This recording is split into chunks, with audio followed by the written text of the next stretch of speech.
Son. Trying to take him to South Beach and hit the boardwalk. Oh my God. I just want to find that guy. You know the guy with the yellow Corvette, the 5 gold chains, and the pit bull? Oh, yeah. Yeah, your dog can smell my dog. The guy, not the dog. You want to show him a typewriter? Bing! Kids are going, what's a typewriter? Yeah, It's a printer with a keyboard, kid. You just can't make one mistake. Yeah. It's a generation thing. Oh my God. All right, boys, Oh, relax. he's going to show us now. Ooh, sorry, Bandit. Maybe you should have put a ring on it.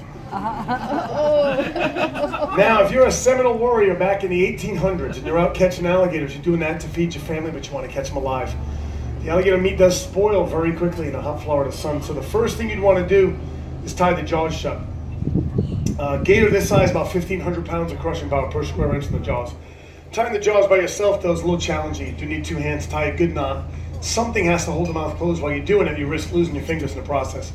So the Seminoles came up with a technique we now refer to as bulldogging, holding the jaws closed with your chin and your chest. You would free your hands up, give you time to take out leather or rope and tie a knot. If you want to take a picture, wait till both arms go out to the side, or you see the blood pouring down my throat. It's usually where I tell the kids to stay in school.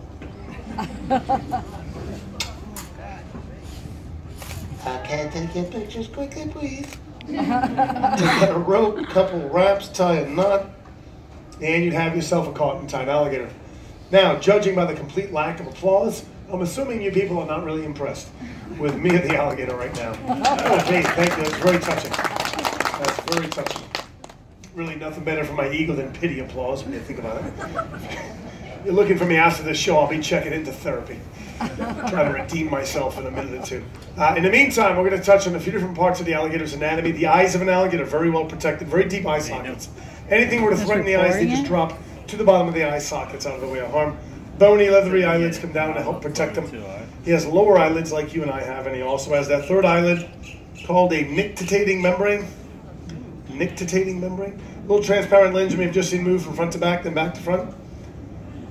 Oh, yeah. It acts to clean dust and debris away from the eyes. It also kind of acts like a pair of goggles for the alligator underwater.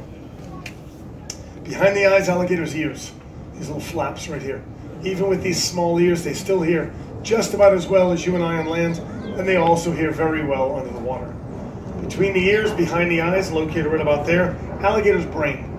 Alligator's brain is about the size of my thumb. I'm being generous.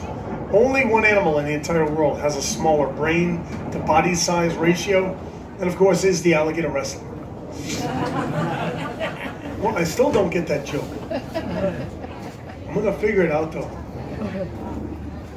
Probably not today, but I'll figure it out. The bony plates you see all over the back, they're called scutes. They're solid bone osteoderms.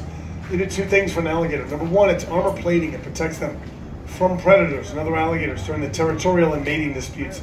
More importantly, though, it acts as a solar panel. Alligators will lay out in the sun with that dark black skin. The sun beats down, heats up that skin, and those scutes, which are all covered with little blood vessels. Blood will heat up, circulate through the body, increasing the energy and metabolism. You'll notice I said the skin was black and not green. Because almost every sign, t-shirt, cartoon, painting, stuffed animal, rubber toy, high school, college mascot you've ever seen of an alligator, almost always green. I'm not real smart, but that's not green, that's black. Now what separates alligator wrestling from alligator capturing, of course, dangerous stunts, doing a couple of foolish things like we'll do right now. Hey, if you slap me in the butt with that tail again, you better buy me dinner and tell me you love me first. Hey, I'm not a prude, but if you're gonna spank me, I expect a little romance first. No, otherwise you just feel cheap. All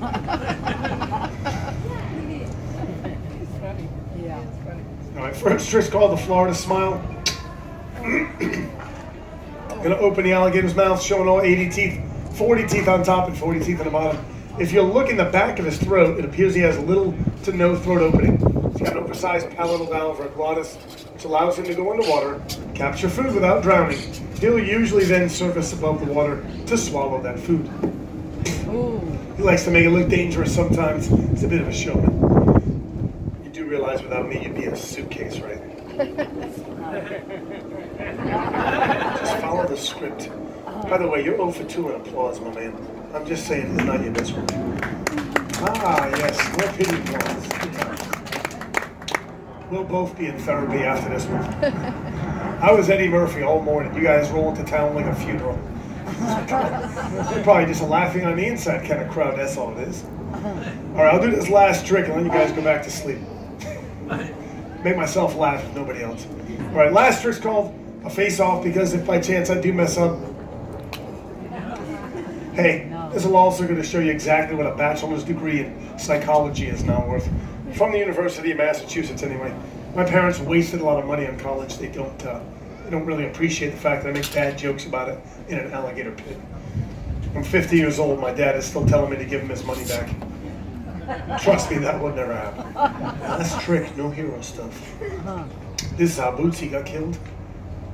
All they found was a wireless microphone and a pair of Adidas. I never liked Bootsy anyway.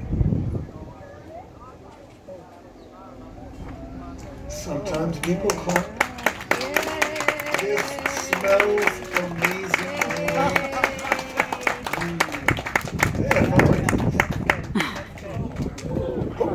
Enough of that stuff. You know, if the alligator best part of the show for me, probably for Boris too. Yo, I like the way you walk, girl. Oh. Hey, $50 says you don't make the water. I'll make it 100. Might be cheap, but I don't care. Save myself $100 right there. Amazing how fast they move, isn't it? See, but now at least you can really appreciate why you have to run zigzag. Yeah, otherwise they'd never catch you. They started that whole thing. Have you ever heard of that? Chase by an alligator, run zigzag. That's the dumbest thing I ever heard in my entire life. They've been pushing that for 50 years down here. Listen, don't run zigzag, just run. If you're going to do anything, you trip the kids and you walk away with dignity. No, hey, not your own kids if you can help it. No, but if it comes down to it, come on, man. They're smaller and faster than we are. They got a much better chance. Especially if you're on vacation. This kid's so hopped up on Mountain Dew and Skittles right now. The Gator's got no chance. That kid will be doing that reverse matrix flip where he's running upside down. Gator's like, oh crap, he's on Skittles. Nobody got time for that. By the way, the hardest part about the whole scenario is getting the gator to chase you to begin with. It doesn't really happen. They tend to run away from you, not at you. Boris is over 8 feet long. I'm not sure if you noticed. He's 6 inches tall. On land, you're like Bigfoot. You tower above them, you're very intimidating. I've had 16 and 17-foot crocodiles that outweigh me tenfold run away from me in Costa Rica and Australia and Mexico. 99% of the time, if you get attacked, which is different than simply being bitten. I guess I could have been bitten right there. That's not an attack, I'm doing something stupid.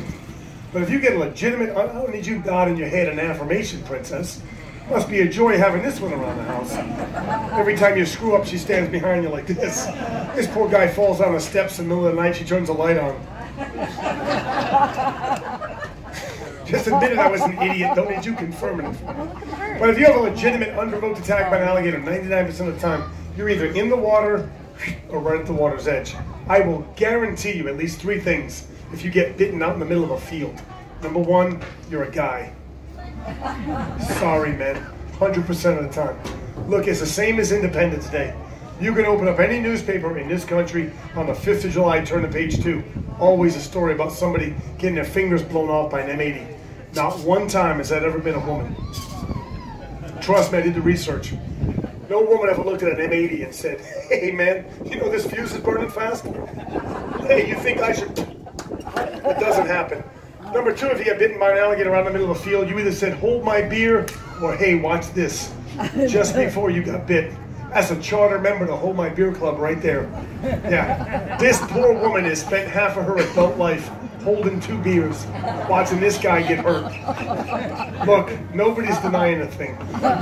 This guy walks out the front door in the morning, she dials 911 and then follows him around like this. Because it's just a matter of time.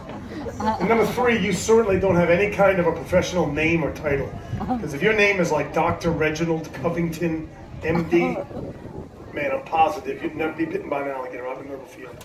I'm positive you've never been in a field with an alligator in the first place. Or if you have a name like Strafford Westgate III, come on now. There's nobody in human history named Strafford that has ever been bitten by an alligator at all. Never mind, not in the middle of a field. Oh, It's yeah. always somebody named Boomer or Cletus or Bubba. Yeah, whole lot of Bubbas get there. Ain't that right, Bubba? You know what the sad part is? Look at her face. She's going to call you Bubba for the next 2 weeks. And if you wonder why I'm limping around and my left foot's wrapped up, I'm Bubba's cousin Cletus. I'll see you at the reunion. I'm going to bring Boomer, Scooter, Zed, and Maynard. Have a good old time. All right, guys. With that, that is the end of the show. Again, anything you put in the basket down there does go to help save more of these beautiful alligators, just like Boris. We always do appreciate that. Thank you guys so much for coming out. God bless.